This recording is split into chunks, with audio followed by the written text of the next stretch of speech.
The Grand Amphitheater, Beef Theater, usually host to academic lectures or civic debates, buzzed with an unusual energy. Tonight, it was the setting for a high-profile interfaith dialogue titled Faith, Reason, and the Modern Soul. On one side sat Ben Shapiro, the American political commentator and media host, renowned for his rapid-fire logic, conservative analysis, and sharp critiques. Across from him sat Joel Osteen, the American pastor, television preacher, businessman, and author, a man known for his calm demeanor, messages of hope, and leadership of one of the nation's largest megachurches. What happened in the next 30 minutes would become one of the most viral public discourse moments of the year, leaving millions asking, did the intellectual giant Ben Shapiro just get profoundly challenged by the pastor of positivity? Before we dive into this surprising confrontation, hit that subscribe button and ring the notification bell, because what you're about to witness is a clash of ideas at its most raw and unfiltered. This isn't just another panel discussion. This is the moment when two influential figures, representing vastly different approaches to public life, collided in a battle that would leave one reputation reevaluated and create a new understanding of another. The tension had been building for weeks. Ben Shapiro, the man whose debates regularly dominate social media, had been invited to speak about the intellectual underpinnings of morality and the role of reason in confronting societal challenges. For years, Shapiro had built his media empire on his ability to dismantle what he perceived as illogical arguments, often using a combination of legal training, philosophical reasoning, and a quick wit. He'd written best-selling books, influenced political discourse through his commentary, and established himself as a preeminent conservative intellectual. Sitting across from him was the pastor, television preacher, businessman, and author, Joel Osteen. At first glance, he seemed like an unlikely opponent for the conservative heavyweight. Joel Osteen, known for his uplifting sermons and best-selling inspirational books like Your Best Life Now, rarely engaged in direct political or intellectual debates. His platform was built on positivity, faith, and practical spiritual guidance for millions seeking hope and personal growth. But those who understood the breadth of his work knew that beneath his composed exterior was a deep well of experience in guiding real people through profound personal struggles, connecting with vast audiences, and navigating the complexities of human faith. The discussion was supposed to be routine. Ben Shapiro would articulate his rational arguments, answer some appreciative questions, deflect a few less friendly ones, and leave with another viral clip for his show. But from the moment the pastor, television preacher, businessman, and author Joel Osteen adjusted his microphone and fixed his calm gaze on Shapiro, everyone in that room sensed something different was about to happen. Mr. Shapiro, the pastor, television preacher, businessman, and author Joel Osteen began, his voice steady and controlled. Before we dive into the theoretical, I want to make sure we're all clear about the qualifications here. You've written extensively about the logical foundations of morality and human behavior, haven't you? Shapiro's lips curved into that familiar smirk that his millions of listeners knew well. It was the expression he wore right before he was about to intellectually corner someone. He had no idea he was walking into a carefully laid trap that would soon have the entire internet watching him squirm. To understand the magnitude of what was about to unfold, you need to know who these two influential figures really were. Ben Shapiro wasn't just another commentator. He was intellectual royalty in conservative circles. With his law degree from Harvard University, his early career as an attorney, and his best-selling books like Bullies, How the Left's Culture of Fear and Intimidation Silences Americans and the Authoritarian Moment, Shapiro had positioned himself as a leading voice against what he perceived as irrational progressive thought. Every day, millions tuned in to The Ben Shapiro Show to hear him break down complex issues with the confidence of someone who believed he was always the smartest person in the room. His signature move was to expose the logical inconsistencies or emotional appeals of his opponents. Often saying things like, "Facts don't care about your feelings," he'd built his brand on being intellectually superior, particularly when it came to argument and reason. His clips regularly went viral, showing him destroying what he called irrational arguments and emotional pleas. His fans loved him for it. They called him a truth teller, not ironically, but with genuine reverence. When Ben Shapiro spoke about logic and reason, conservatives listened. But Joel Osteen, the pastor, television preacher, businessman, and author, was no ordinary faith leader. Before becoming the public figure he is today, He had built Lakewood Church into a phenomenon, directly engaging with hundreds of thousands in person and reaching millions globally through television, radio, and digital platforms. He hadn't just talked about hope and resilience, he had seen its transformative power in countless lives, day in and day out. His expertise wasn't in legal or philosophical theory, but in the practical application of faith, the psychology of motivation, and the profound human need for positivity and purpose. He had spent years in the trenches of human experience, not just discussing societal values from an intellectual distance, but witnessing them being forged and tested in real people's lives. What most people didn't know about the pastor, television preacher, businessman, and author Joel Osteen was that he had been preparing for this moment for weeks. His team had compiled every instance of Shapiro dismissing emotional arguments, every time he had reduced complex human experiences to simple logical equations, every moment he had used his platform to suggest that certain faith-based approaches were naive or lacked intellectual rigor. He had studied Shapiro's patterns, his weaknesses, and most importantly, his reliance on pure intellect to the exclusion of other forms of understanding. The stakes couldn't have been higher. This wasn't just about two people arguing about how society should be. This was about who had the authority to speak on the human spirit in America. It was about whether the intellectual elite of conservative media could continue to dismiss and demean voices of faith and human experience in public discourse. It was about whether someone like Shapiro could continue to profit from intellectual bullying when faced with someone who could demonstrate profound, practical understanding of human needs. For Shapiro, this was supposed to be another victory lap, another chance to show why rational conservative thinking was superior. He had no idea he was about to face someone who had done something he hadn't done in decades, actually guided people through profound, personal, existential crises where real people's spirits and well-being were at stake. The amphitheater was packed. Live streams were rolling. Conservative media had sent their top correspondents expecting to get sound bites of Shapiro owning the libs, or in this case, the faithful.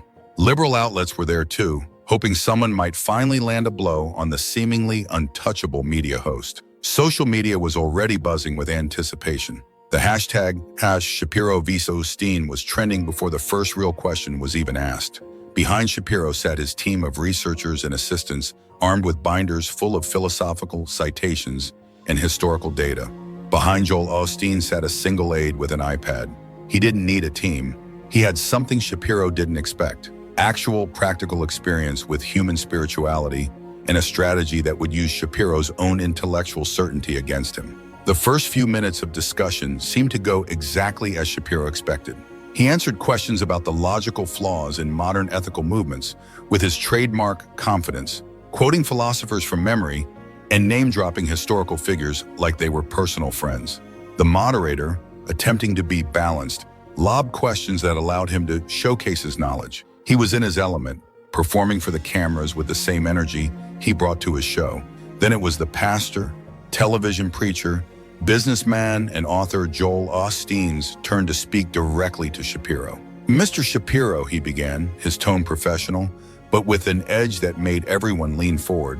"You've been very vocal about the importance of pure logic and reason in addressing societal problems.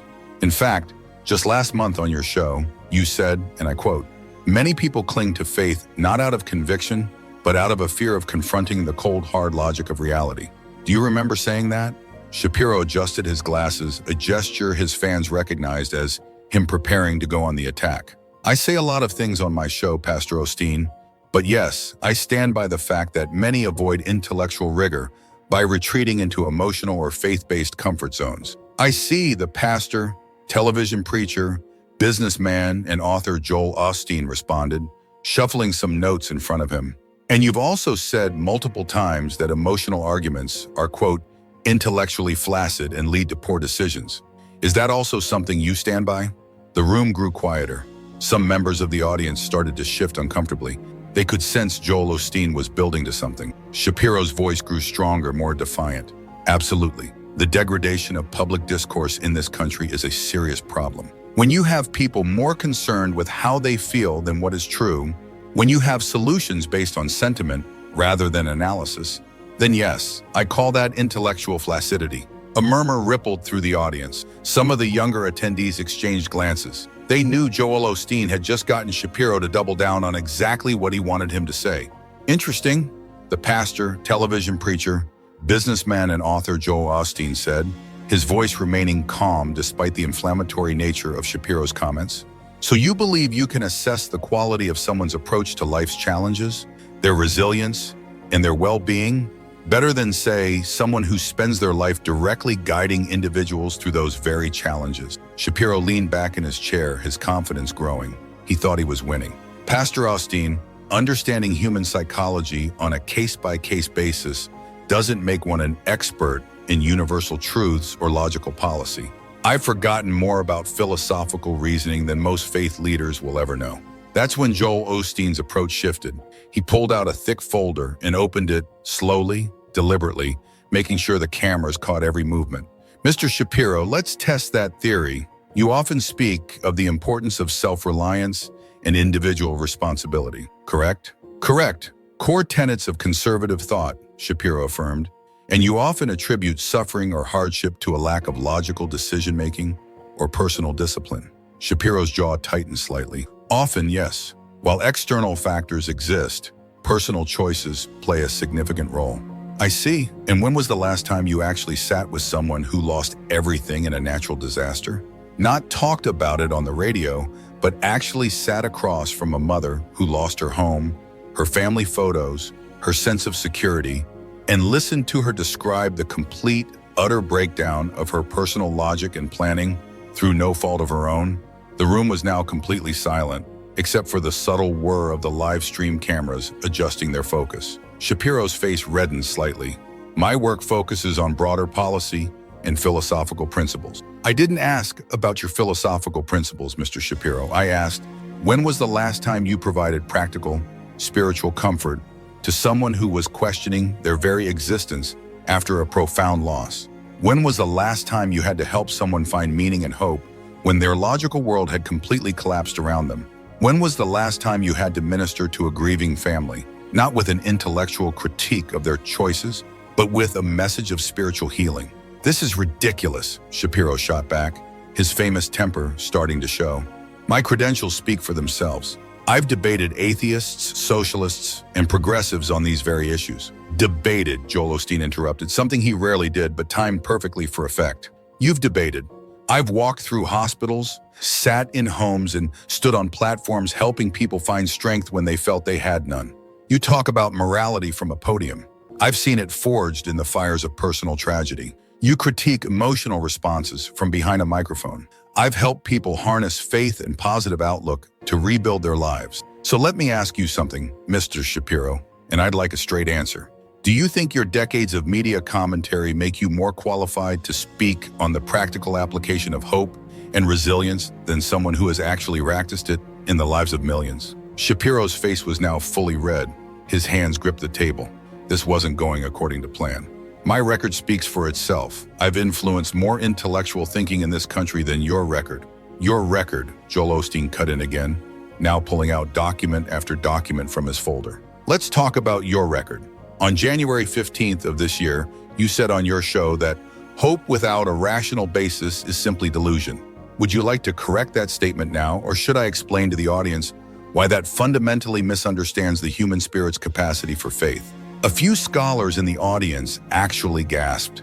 Anyone who understood human psychology or spiritual leadership knew that faith often provided hope beyond a purely rational basis, and that dismissing it as delusion was to mischaracterize a core human experience. Shapiro scrambled.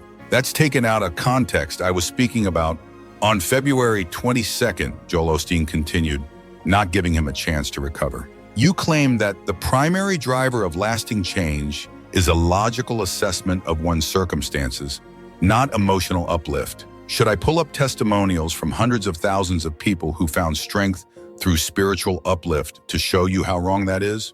Or would you like to revise that statement? The audience was now struggling to suppress audible reactions. Some of the panel members looked like they wanted to call a recess. On March 10th, you said that the concept of unconditional love, particularly from a divine source, is a philosophical paradox when paired with free will and divine judgment. Have you ever actually sat with someone who felt completely unlovable, whose self-worth was shattered, and explain to them why such a paradox negates their need for unconditional love. Because I can tell you what that conversation looks like, Mr. Shapiro. Each instance Joel Osteen listed hit like a hammer blow. These weren't matters of opinion or interpretation. These were basic aspects of human spiritual and emotional experience that Shapiro had gotten wrong on his show. Mischaracterizations that any practicing pastor, counselor, or empathetic individual would have caught immediately. Shapiro tried to interrupt, his voice rising to the near shout his listeners knew well. "This is an ambush! This is exactly the kind of emotional..." Joel Osteen's voice cut through his attempt at bluster like a knife through butter. "You've spent years on your show critiquing the emotional intelligence of others. You've questioned whether certain faith leaders offer anything beyond platitudes. You've suggested that some approaches to life's deepest questions are intellectually flaccid and avoid reality. So I'm simply asking you to demonstrate the superior understanding of the human spirit you claim to have. Unless, of course, you can't." The trap was now fully sprung. Shapiro realized he had two choices: try to answer Joel Osteen's challenges and risk further embarrassment, or refuse and look like he was running from a profound human discussion. Either way, he was trapped. "Let me ask you something more basic," Joel Osteen continued, his voice now taking on an almost sympathetic tone that somehow made it worse. "Can you explain the difference between empathy as a theoretical construct and empathy as a practiced behavior in a moment of profound crisis? These are tools that any practicing spiritual leader uses regularly." Shapiro's mouth opened, then closed. He knew the terms vaguely, but the specific practical differences? When was the last time he'd had to think about actual spiritual counseling procedure? "Or how about this?" Joel Osteen pressed on. "What's the role of forgiveness in healing deep societal divisions? Every pastor knows this by heart because our community's well-being depends on it. But you wouldn't know that, would you? Because you've never had to facilitate genuine, messy forgiveness between estranged community members. You've never had to know the human heart so well that a purely logical solution would fail to address decades of pain." The power dynamic in the room had completely shifted. The man who had walked in as the intellectual giant was now shrinking in his seat, his face a mix of rage and embarrassment. "You want to talk about intellectual flaccidity, Mr. Shapiro?" Joel Osteen's voice rose for the first time, filled with a controlled passion that commanded the room. "Your entire media career is a performance trophy. You get to cosplay as a moral expert because you read philosophy books and have a fast mind. Meanwhile, people like me, who actually counsel people, who actually know what it means to fight for peace and hope in shattered lives, have to listen to you question our methods, our wisdom, our worthiness to speak on matters of the human spirit." He pulled out another document, this one with highlighting throughout.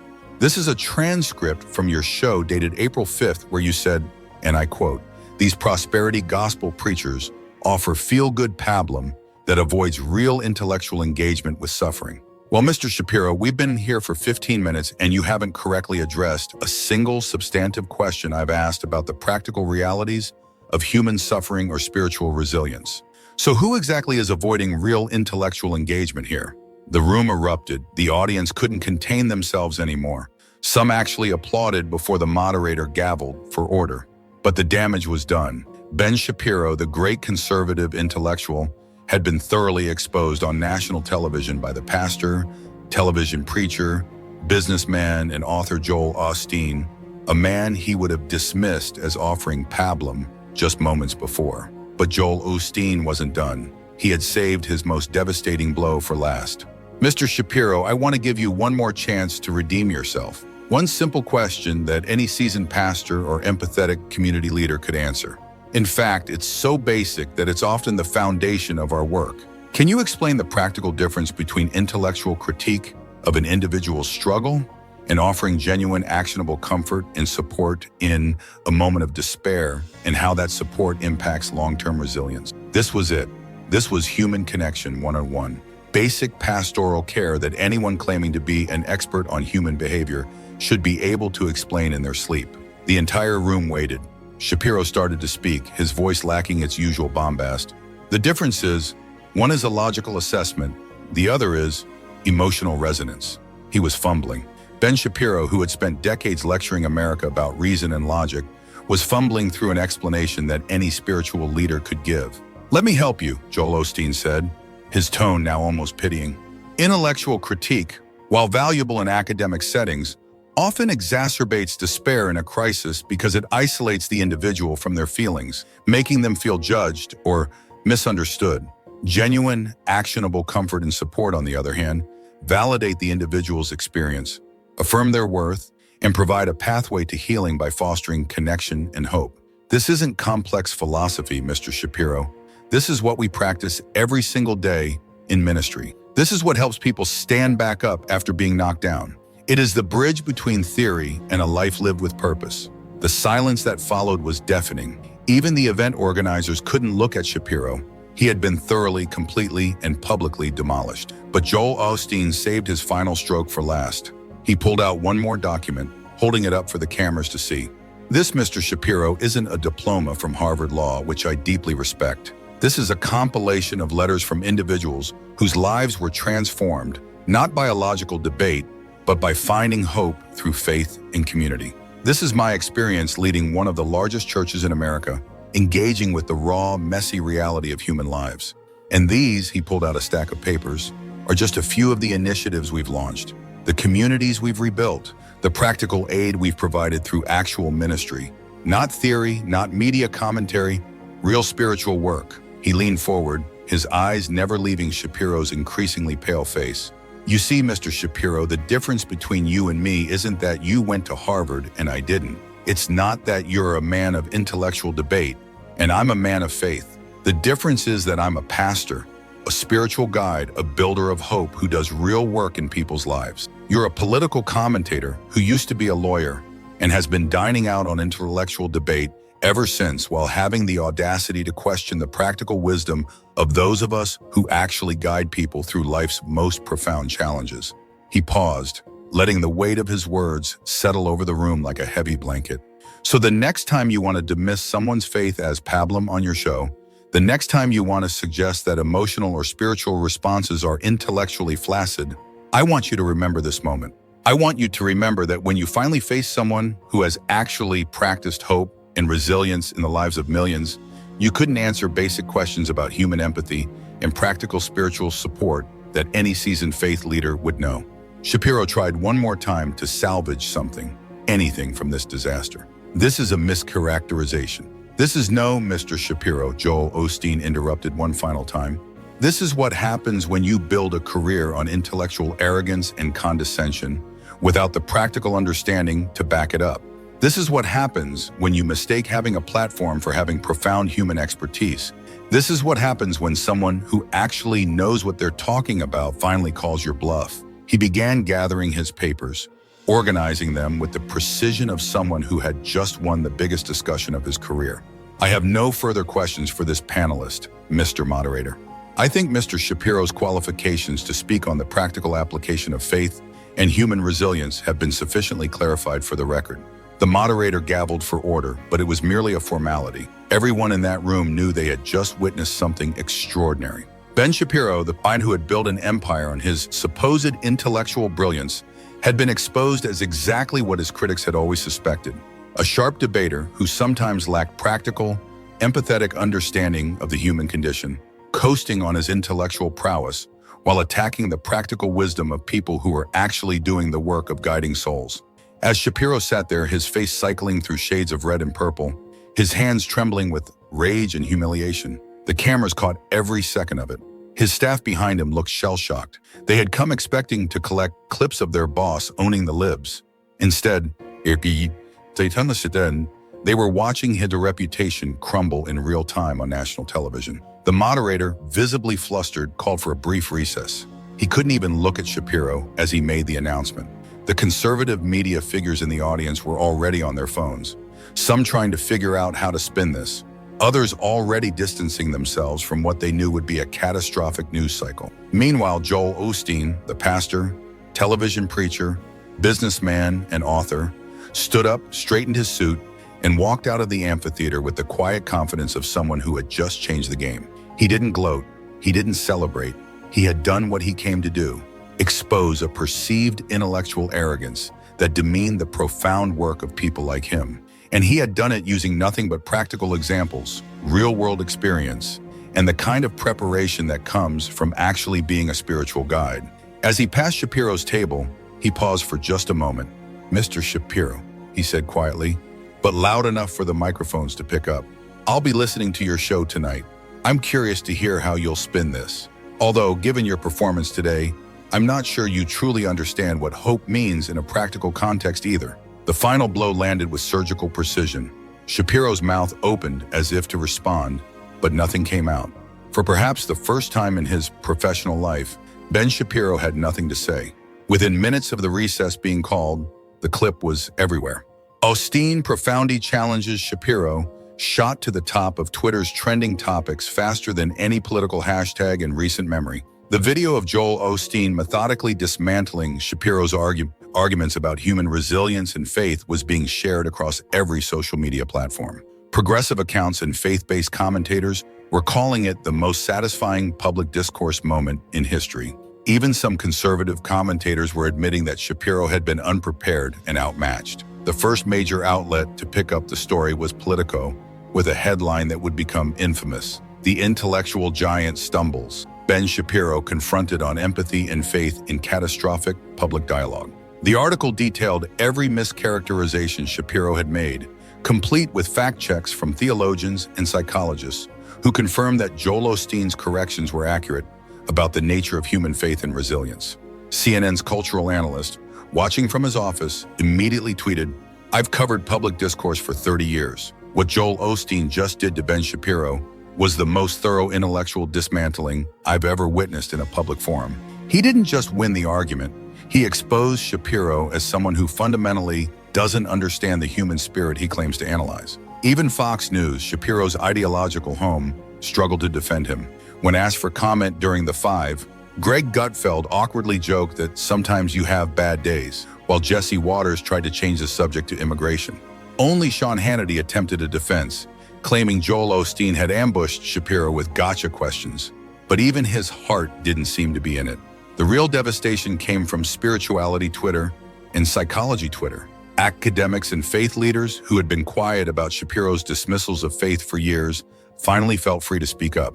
Harvard Divinity School's Professor Maria Rodriguez posted a thread breaking down every conceptual error Shapiro had made regarding faith and human needs, calling it a masterclass in what happens when political commentary masquerades as profound human expertise. Psychology professor Dr. Julian Chen, generally considered moderate, wrote, "For years, Shapiro has attacked the feelings of others while coating himself in a veneer of intellectual authority he didn't earn and doesn't deserve in the realm of human experience. Pastor Osteen just did the human community a service by exposing this." But perhaps the most damaging response came from conservative spiritual circles. Several prominent evangelical leaders, speaking on condition of anonymity, admitted to reporters that they had always cringed when Shapiro went on his show and got basic human and spiritual concepts wrong, but had stayed quiet because he was useful to the movement. One prominent conservative author told the Daily Beast, "We've all heard Ben dismiss the spiritual side of people, but he had such a big platform, nobody wanted to be the one to call him out. Joel Osteen just did what we should have done years ago." By that evening, Shapiro's show was must-listen radio, but not for the reasons he would have wanted. Millions tuned in to hear how he would respond to his public humiliation. Would he apologize? Would he admit his mistakes? Would he try to fact-check Joel Osteen's fact-checks? What followed was perhaps even more damaging than the original confrontation. Shapiro spent the entire first hour of his show ranting about radical left ambush tactics in disrespect for conservative voices. He didn't address a single one of the human understanding mistakes Joel Osteen had pointed out. He didn't explain his fumbling of basic concepts of empathy and spiritual support. Instead, he attacked Joel Osteen personally, calling him superficial and suggesting he had been coached by woke spiritual advisors. And the response was immediate and brutal. Even his own listeners started calling in to challenge him. One longtime fan from Michigan said on air, "Ben, I've listened to you for 10 years, but that pastor was right. You couldn't answer basic questions about human connection. How can you call him superficial when he clearly knows more about guiding people than you do?" Shapiro cut the caller off and went to commercial, but the damage was spreading. His YouTube channel, usually filled with supportive comments, was being flooded with people posting timestamps of his philosophical errors regarding human nature from past shows. Amateur fact-checkers were going through his entire archive, finding dozens of instances where he had misstated basic human psychological or spiritual principles while attacking the intelligence of others. Conservative media tried various strategies to contain the damage. Tucker Carlson tried to make it about woke culture, attacking traditional voices. But that narrative fell flat when people pointed out that Joel Osteen had used nothing but practical examples, human experience, and Shapiro's own words against him. The memes were perhaps the cruelest blow. Within hours, Ben Shapiro Empathy School became shorthand for pretending to understand human connection you didn't. Images of Shapiro's red-faced fumbling were turned into GIFs with captions like, "When someone asks you to back up your take with actual human connection." A particularly viral TikTok showed a young psychology student watching the clip with Psych 101, folks. This is why you actually pay attention in human development, folks. But the most significant impact was on Joel Osteen's profile. Overnight, he went from being a sometimes criticized megachurch pastor to a nationally respected voice for practical wisdom and empathy. His Twitter followers increased by 500,000 in 48 hours. Speaking requests poured in from universities and leadership forums across the country. Publishers reached out about new book deals focused on the practical application of faith in daily life. More importantly, he had changed the dynamic of how authority was perceived in public discourse. For too long, men like Shapiro had been able to position themselves as experts based on intellectual prowess in loud voices, rather than actual understanding of the profound human spirit or experience. Joel Osteen had shown that real wisdom could and should challenge manufactured intellectual superiority. Seminaries started using the clip in their pastoral care classes as an example of what happens when intellectual debates ignore practical human needs. The National Association of Evangelicals issued a statement praising Joel Osteen for demonstrating the difference between those who theorize about human nature and those who genuinely minister to it. The Congressional Black Caucus released a statement saying, "Pastor Joel Osteen's masterful defense of practical wisdom over media bloviating represents exactly why diverse voices in public life matter. He brought not just a different perspective, but superior experiential knowledge and preparation that exposed the hollow nature of purely intellectual attacks on human faith." 3 days after the dialogue, something unprecedented happened. Shapiro's media syndicator, The Daily Wire, announced that his show would be undergoing a format change to focus less on broad cultural critiques and more on specific political analysis. Industry insiders said that advertisers had been fleeing after the debacle, worried about being associated with someone whose understanding of human nature had been so thoroughly debunked. Shapiro tried to fight back. He brought on friendly guests who attempted to defend him, but even they struggled. When he had Michael Knowles on to vouch for his intellectual integrity, Knowles notably avoided endorsing any of Shapiro's specific claims about human empathy, instead offering vague platitudes about Shapiro's passion for truth. A week after the dialogue, Psychology Today published an editorial titled, "The Osteen Dialogue, A Lesson in Emotional Competence." The piece didn't mention Shapiro by name, but it discussed the importance of practical empathy in maintaining public trust and the dangers of intellectual credentials masquerading as current understanding of the human condition. Joel Osteen, for his part, handled his newfound fame with grace and purpose. In his first major interview after the dialogue with the Oprah Winfrey, he said, "This wasn't about embarrassing Mr. Shapiro, though I understand why people see it that way. This was about standing up for every person who's been told their feelings don't matter, their faith is naive, or their spiritual journey is less valid by someone who hasn't deeply engaged with the messy, beautiful reality of human life in decades." He continued, "I've had people whose very will to live depended on me offering words of hope and practical guidance. I've had to counsel families where a single judgmental word could mean the difference between reconciliation and lasting bitterness. That's real work of the soul. That's what gives someone the authority to speak on the human spirit, not a podcast, not book sales, not political appointments from 40 years ago. Actual, current, practical understanding and experience of the human heart." The interview went viral, adding another layer to his victory. He wasn't gloating, he was educating. He was using the platform he had earned through his thorough preparation and superior practical knowledge to make a broader point about expertise, authority, and who gets to claim intellectual superiority in America. Seminaries started reaching out to Joel Osteen to speak at their commencements. His alma mater, Oral Roberts University, announced that applications to its ministry leadership program had surged by 30% in the week following the dialogue. The dean issued a statement, "The pastor television preacher, businessman, and author Joel Osteen has shown that the quality of spiritual leadership isn't determined by intellectual debates or philosophical prowess, but by what you do with it. He's a credit to our institution and to the spiritual profession. Meanwhile, Shapiro's media empire was visibly struggling. His book sales plummeted. Speaking engagements were quietly canceled. Republican politicians, who once eagerly appeared on his show, started declining invitations to specific cultural debate segments. The Daily Wire, where Shapiro had a show, renegotiated his contract to focus almost exclusively on legal and political policy, rather than broad cultural commentary. The final insult came when Shapiro tried to write an op-ed defending himself for the Wall Street Journal. The paper, which had published him regularly for years, rejected it. An insider later told Politico that the editors felt Shapiro had lost credibility as a voice on broad cultural and human issues, and publishing him would damage the paper's reputation for serious conservative thought. 3 months after the dialogue, a study by Media Matters found that Shapiro's cultural commentary show audience had declined by 40%. His podcast downloads for those segments were down 60%. The man who had once been considered conservative media's primary intellectual authority on all matters was becoming irrelevant outside of specific political policy. But the broader impact went beyond just Shapiro's personal struggle.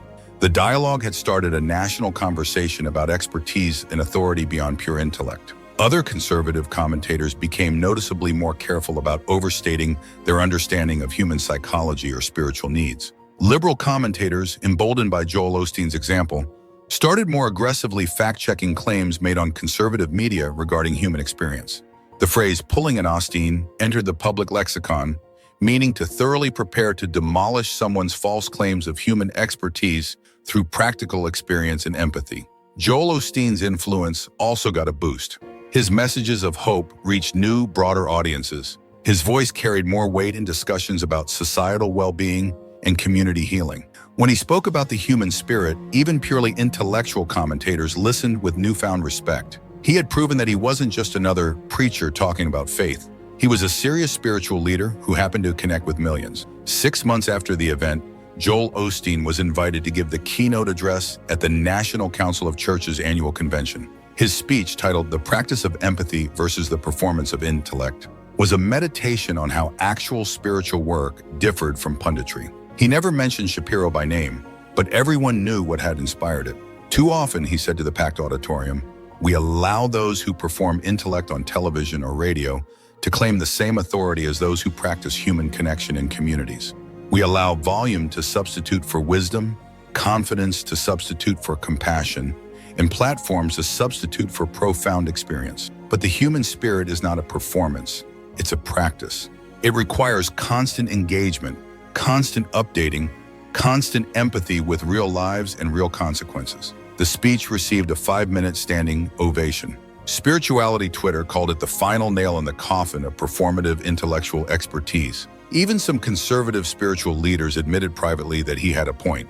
Ben Shapiro tried one last comeback attempt a year after the dialogue. He started a new podcast called The Rational Man, promising to set the record straight on cultural issues. The first episode had decent numbers driven by curiosity, but by episode 5, his downloads had fallen below 10,000. The man who had once commanded millions of listeners couldn't even maintain a modest podcast audience for these topics.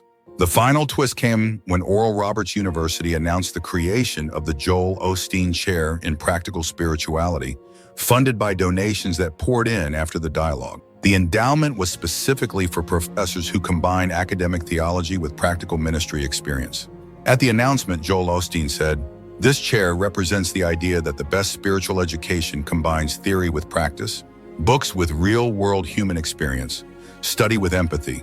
It's for professors who don't just teach about the human spirit, but have lived it and guided it." The ceremony was covered by all major networks. Cultural luminaries from across the political spectrum attended, and in a corner of conservative Twitter, Ben Shapiro posted a bitter message about the corruption of intellectual discourse by emotionalism. It got 47 likes. A year earlier, his tweets would get thousands. The transformation was complete. The man who had spent decades building himself up as conservative media's preeminent intellectual mind on all topics had been reduced to a bitter has-been tweeting into the void on cultural matters. Meanwhile, Joel Osteen, the pastor, television preacher, businessman, and author, had become one of the most respected voices on practical human understanding in America. His reputation built not on bombast or ideology, but on demonstrated wisdom and devastating preparation. 2 years after that fateful dialogue, the impact of what became known as the Osteen Challenge continued to reverberate through American political and cultural discourse. Seminaries taught it as a case study in effective spiritual communication. Public speakers studied it as an example of how to challenge a seemingly invincible opponent. Media critics cited it as the moment when purely performative intellectual expertise began to lose its power in American discourse.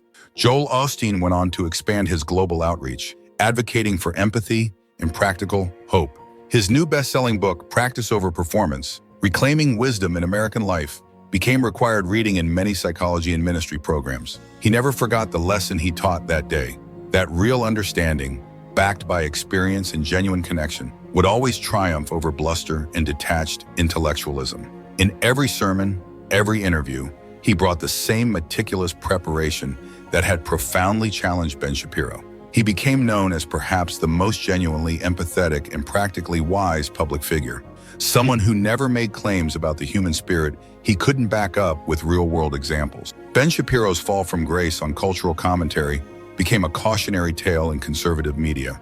His name became synonymous with overreaching, with claiming expertise you didn't possess in the realm of human experience. Young conservative commentators learned to be more careful about their claims, to make sure they could back up their assertions with facts and empathy.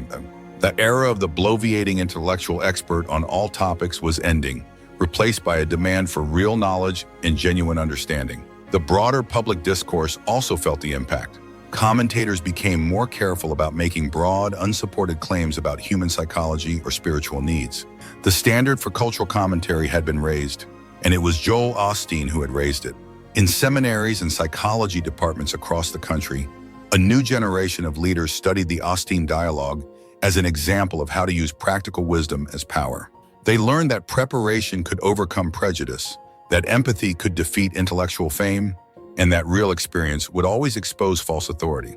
Young spiritual leaders, especially women and people of color, who had been told their approaches weren't academic enough, saw in Joel Osteen's triumph a roadmap for their own success. The practice of spiritual guidance, as opposed to just talking about it, gained new respect and prestige. Conservative media also underwent a transformation. The next generation of conservative commentators made sure to understand their audience beyond just intellectual engagement, to base their arguments on solid research and a demonstrated understanding of human feeling. They had learned from Shapiro's humiliation that you couldn't fake profound human expertise in the internet age, where every claim could be fact-checked and every mistake would be preserved forever. Progressive media also learned lessons from the dialogue. They saw the power of genuine understanding, the importance of having genuinely knowledgeable and empathetic voices rather than just passionate ones. The standard for cultural commentary on major networks rose noticeably, with producers seeking out practicing spiritual leaders, psychologists, and community organizers, rather than just former political appointees or academics from decades past. The dialogue also changed how public forums themselves were conducted. Panelists started preparing more thoroughly, knowing that any perceived expert might be challenged on their practical experience. The quality of questioning improved across the board as representatives realized they could no longer coast on prepared talking points. They had to actually know what they were talking about on a deeper human level.